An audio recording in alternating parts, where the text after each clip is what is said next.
Hi guys, welcome back to our Football Talks podcast. So today is the episode number 12. So I'm happy to receive here my new friend Jason from Hong Kong. Right, we are going to be training soon. Yes, and then nothing better than do a podcast with him so we can hear his experience on football. You know how he grew up, how it was to be professional and becoming a professional player. So all of this we can be talking about here today. So Jason, welcome to the podcast. So I'll give you the microphone so you can introduce yourself and also tell us how it all started. Like when was the beginning of your dream as a football player and where you are now. So welcome to the Football Talks podcast. Great. Thank you so much, Coach Costa. Pleasure to be here. And honestly, I seen your page and I can't wait to come to Bangkok this week to train with you and experience your type of technical training.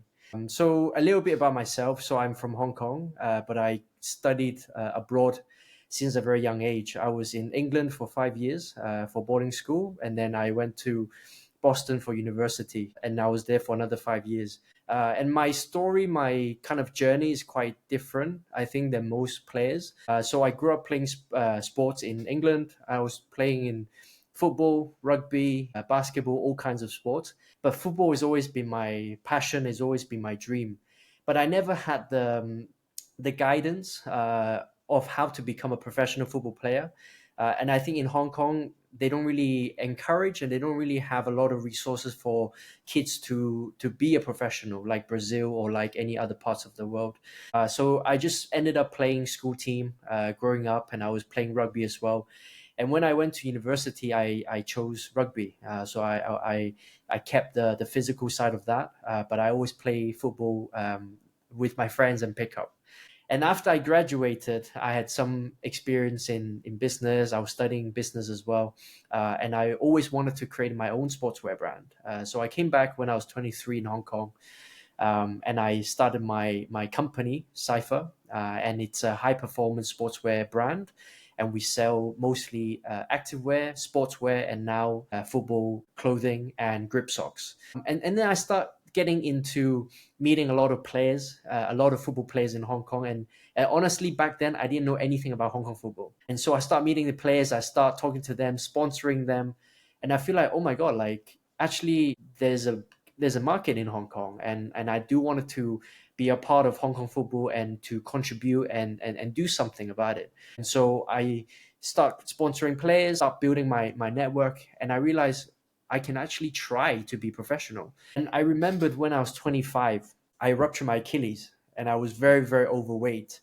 And I think back then I was about over 200 pounds. I never played professional, never trained in academies, all of that stuff.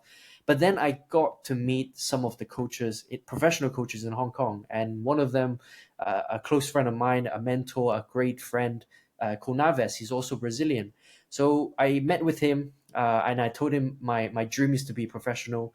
And he didn't make fun of me. And he said, let's take it step by step. So I gave myself a target to make it professional.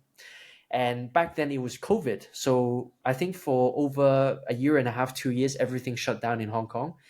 And I was just recovering and I was just training with Naves and other coaches and working my way up. And then I remembered I asked my friend, I said, do you know any teams in Hong Kong that I could potentially try out?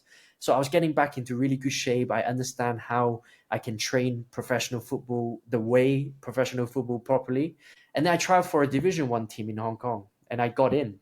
So that season I played over 25 games. I helped the team to not get relegated. And I scored, I think, 4 goals and 4 assists. And I haven't played 11-a-side for a very, very long time. And that gave me the confidence to continue to train. And since then, I just never looked back. And I was training in a professional football way. And I'm glad to meet so many close friends and coaches who helped me. That's nice story. So, what are the main differences that you could tell us, like between like the way that you grew up? So, as you said, like you were abroad all the time, and when you came back to Hong Kong, so at this age, at 23, 24, 25, what are the main differences that you can point out? You mean in terms of In terms of becoming? football, in terms of development, in terms of trainings? Yeah, so honestly, it's eye-opening. Like a lot of my close friends, they played abroad. They have been playing professional football for over 10, 15 years, and I learned a lot from them. Is that I think amateur football, they never focus on the detail. They never focus on the technical because we never really train that way as an amateur, right? So amateur basically means you don't Right. play football for a living. You never really train in the academy. There's no style of play. You just play football and you don't really learn about the technical side in terms of positioning, in terms of what you should do without the ball, with the ball. And when I got into professional football training, I start understanding, oh my god, like actually different positions, they require different things.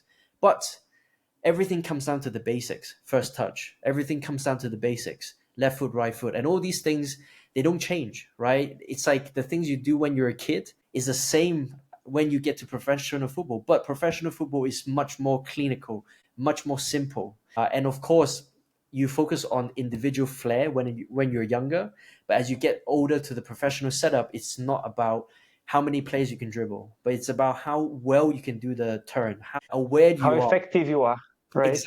Exactly. And I think people focus on so much about maybe um, on like how to shine or how to be like doing different skills. But I think when it comes to professional, it's not about that anymore. But it's about like how precise you can stop the ball right in a quick pass from your teammate, and then before the pass you get what decisions you're going to make. And I think as I'm watching football now, that makes me more excited about the game, is seeing the players that doing in a high level is not like what kind of skills, but it's about how crisp, how clean they can do the simple stuff. The simple stuff, right? Right.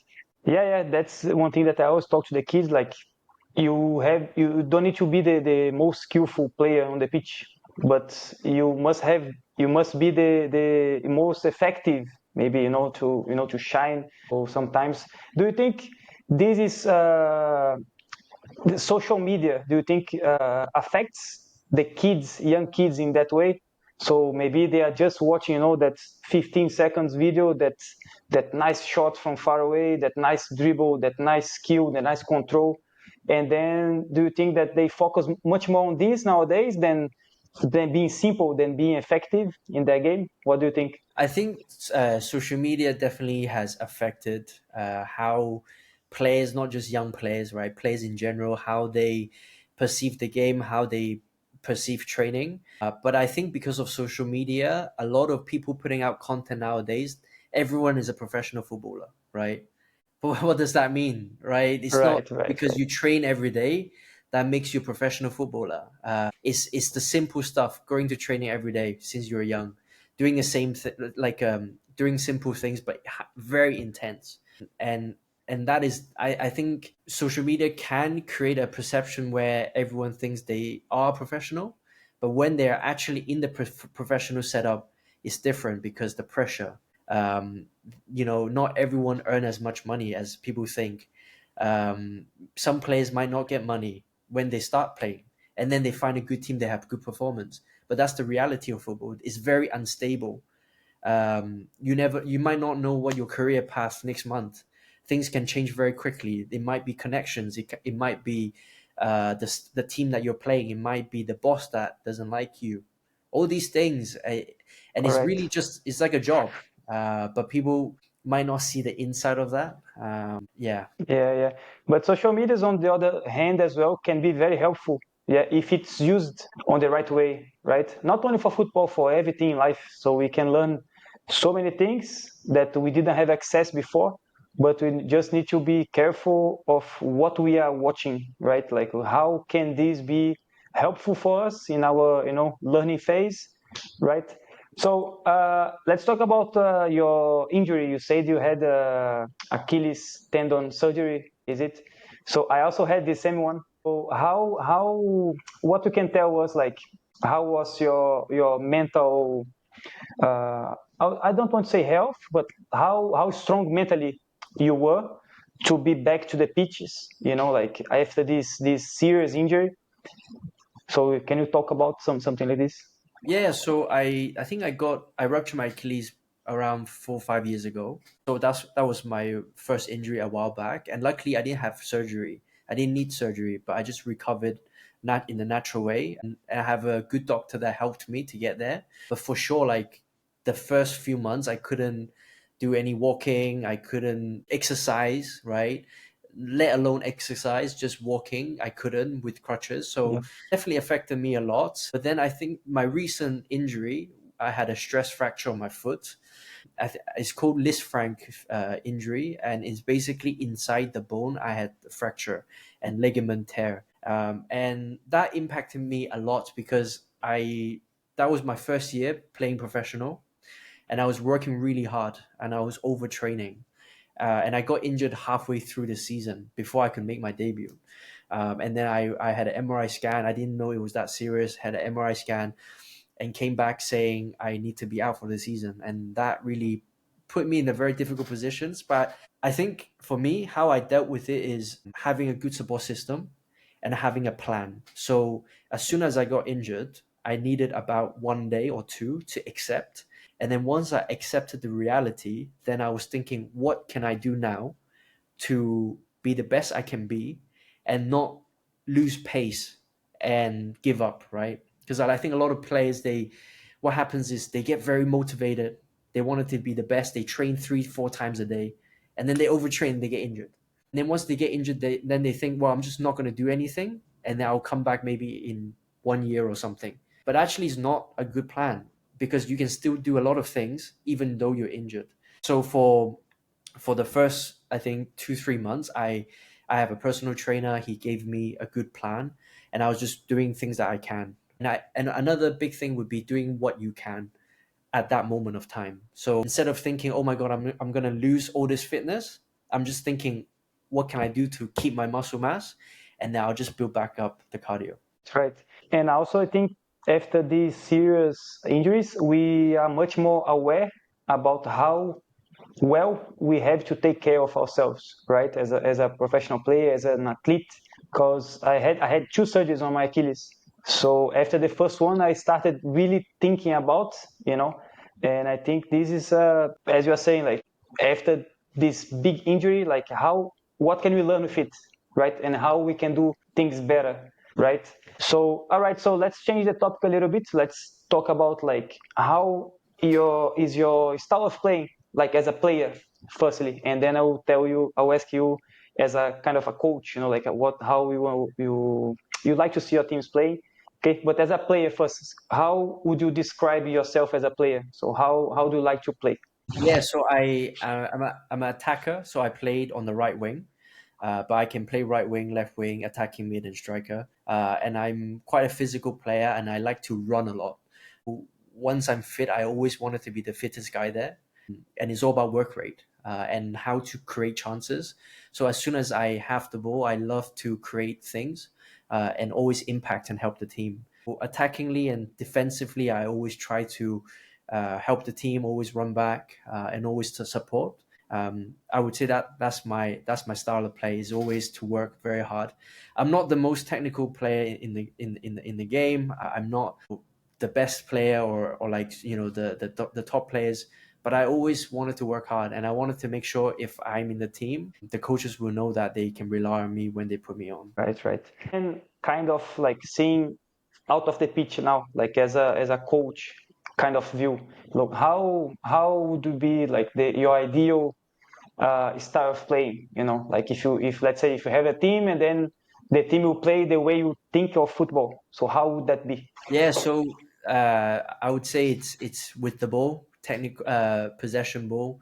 Always try to create spaces. Always be good with the ball and attacking as well. And just fast football. So what I've learned so far with my coaches that I work with, football coaches, is really focus on the technical. And I think that's something that you also pride yourself in, is that doing the basics right, but doing it with speed, intensity, and it's about tempo, right? So knowing when to go, when to not go, Right. attract defenders come in, and then create space to score goals and attack.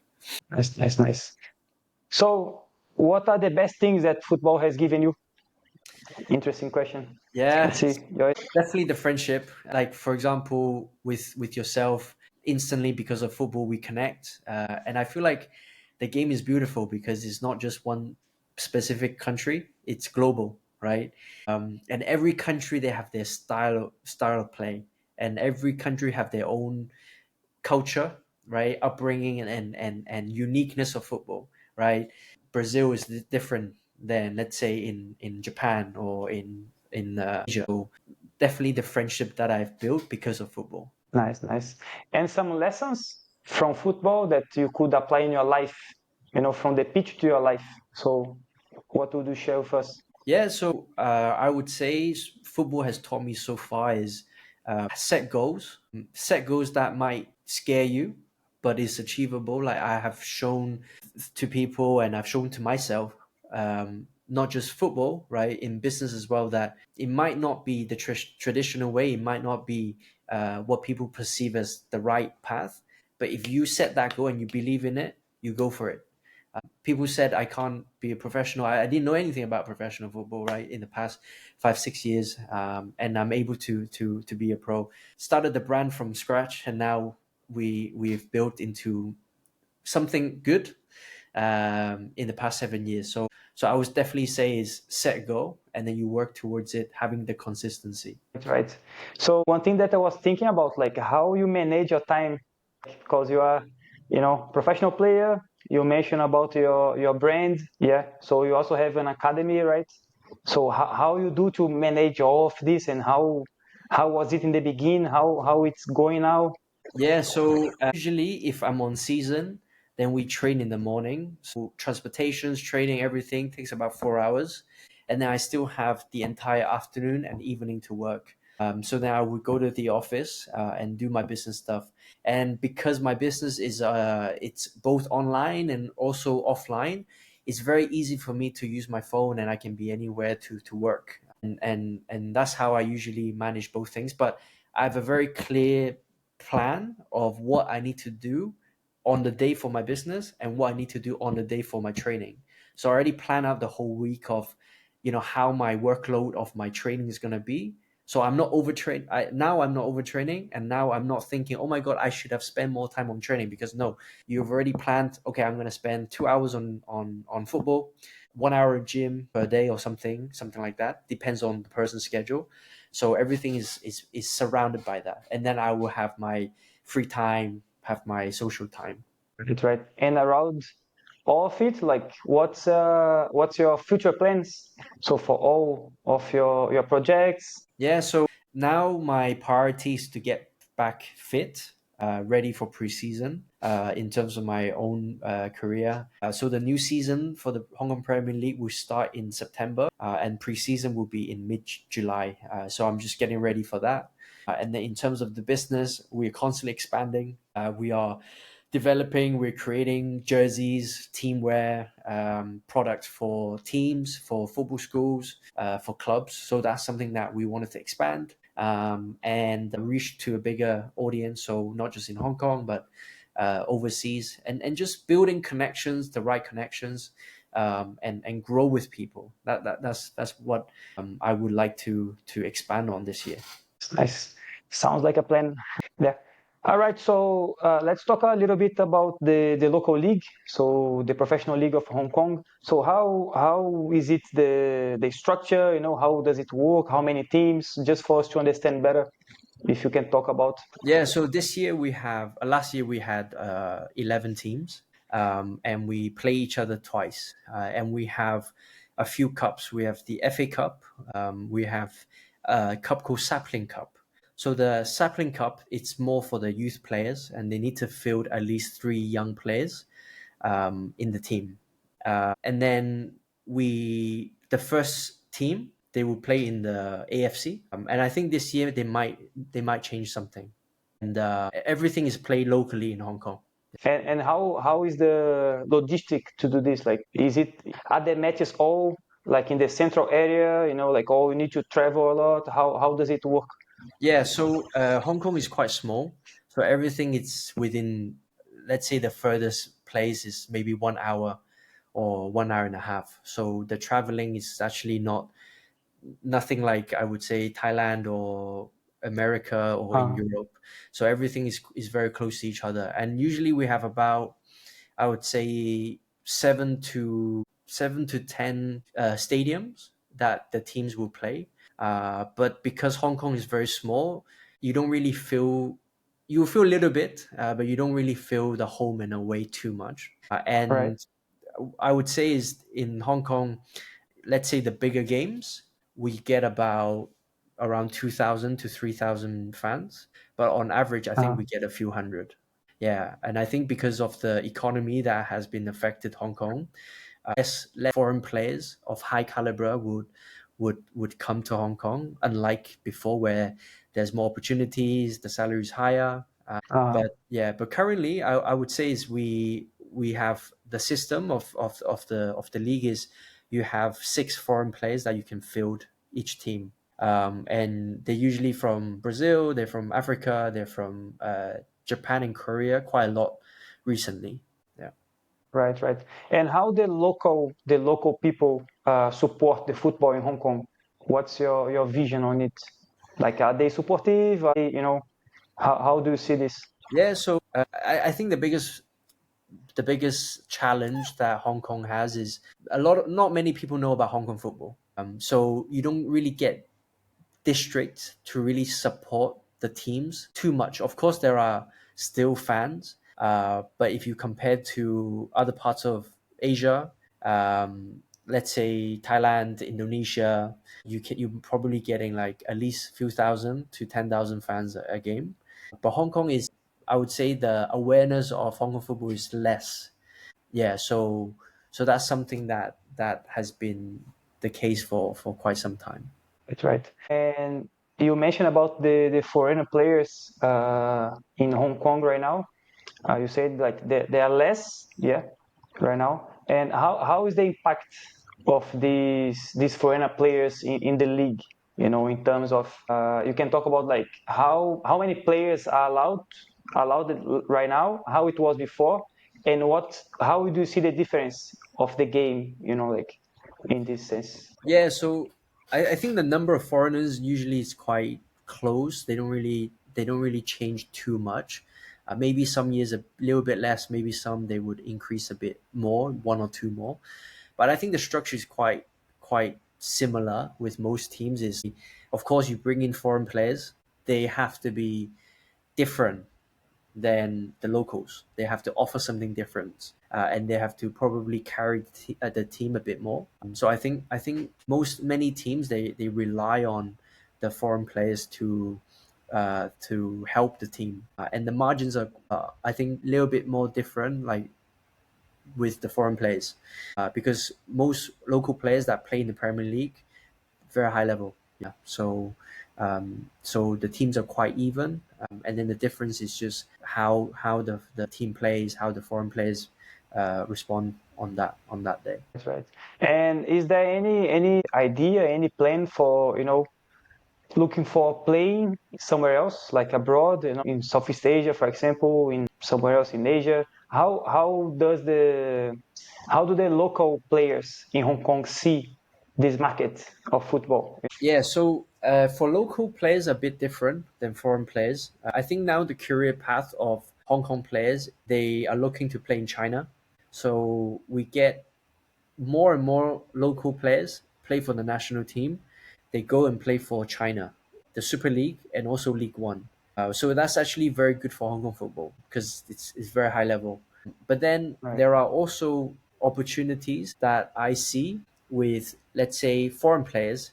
They would pick Hong Kong as a good option because the city is great, very nice, and also if they play well, then they could go to a club, let's say in Thailand, right, second division or first division, or they can go to Indonesia, or they could go to other parts of Asia that they could play, and they would Right. do well. It's a way for them to get into the market, right? Exactly. And I think if you do well in Hong Kong, you get a lot more opportunities to play in Asia, let's say Philippines or places like that. And the level won't be very different. I see, I see. And what kind of football you guys look up to? For example, like do you like more European style of playing, like more Latin style of playing, as a player. So what you guys try to kind of follow, like growing up and as a professional player as well. Yeah, so I think that the market has been changing quite a lot now. Growing up, before, people always looking to play the Brazilian way, right? You want to be So physical, what's the technical. Brazilian way in your vision, in So the in vision my of the vision, local people?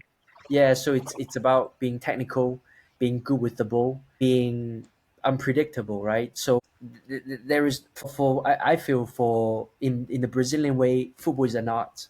You make decisions on the spot, right? There's not only one way to Correct. touch the ball. There's not only one way to turn the ball.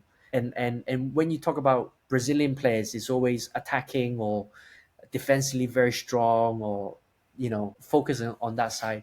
But now more people focus on Japan and Korea, because Japan is, you can see the success of the country, and they're very good with the ball. And Japan has shown that actually you don't need to be as physical as Europeans or South Americans or Latin. You can still win. You can still compete, and I think that's actually the biggest eye opening for Asians to see. Oh, actually, I don't need to be as big as them, but I can still win the game. Korean is more physical and more power. Yeah, so now I think people like the Japanese way. Right, right. Yeah, we also like to we always mention about the organization. How can they organize themselves? So it's very great to be with our eyes on. All right. So we are coming to the end, like going towards the end. So I want to ask you, like, any hobbies outside football, or is 24 hours football, football, football? Honestly, for me, it's football, football, football. But yeah, yeah, for sure. I have other hobbies as well. Like, for example, I like drawing, and I like to travel. I like to explore places, trying different foods, those kind of things. But I would say football takes over 90% of my life, and sports is my passion. So anything about sports, I love. Nice, nice, nice. So to wrap it up, I would like you to give to our audience some advices for young players.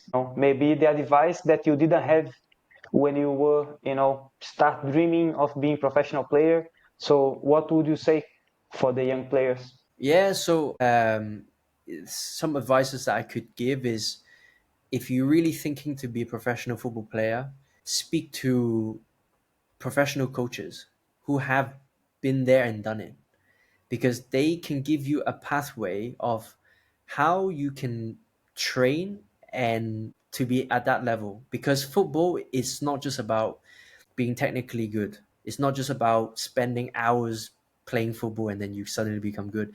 But there's a formula, there is a way to train, right? In terms of, let's say, the gym side, the physical side, there are ways to train as a football player, to build up the muscle, to build up the muscle memory, to do the plyometrics, etc. And then the football side, there is pathway, there is a course, right? Step by step of how you can be technically good. You can't, and there's no way to cheat. So that's what I would give, and to play games, to find academy, right? To if I can turn back the clock, I would find an academy. I wouldn't care where I am, but as long as I'm in the setup, and just play matches against different teams and go and explore different countries and play against those players. Because if you can be as experienced as you can, let's say when you're 13, 14, 15, and you compare that age group against other players, and you already have, let's say, 200 matches in your belt, you're going to be much more equipped than many of the players. But of course, depending what level you wanted to play, right? There are requirements if you wanted to play in certain leagues. So then you need to have that kind of focus. I mean, I would say that kind of target, and then you test yourself and say, can I play in that age group, or can I play in that league at this age? And that's what I would give. Yeah. Right, right, right. Nice, nice, nice. Good ideas. Yeah. So to finalize, if you want to talk about your brand, about your academy, about anything else that you want to talk, just I give you the microphone again.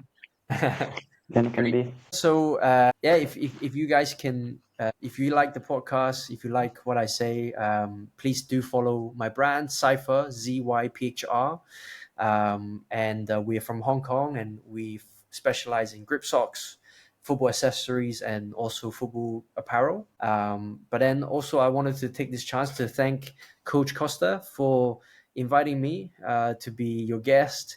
I can't wait to come train with you. And honestly, I wouldn't be here with my playing career without my coaches, my friends who helped me. And I have to give special mention to Coach Naves. I hope you can meet him in Hong Kong soon, if you do come to Hong Kong. And a close friend of Right. mine, Wasim, he plays for Union Berlin before in Bundesliga second, and now he's playing in Hong Kong. And then Kohei, a Japanese player, captain for a very famous club in Hong Kong, and very, very experienced. And they bring something very different, technical, physical, and a bit of flair in it as well.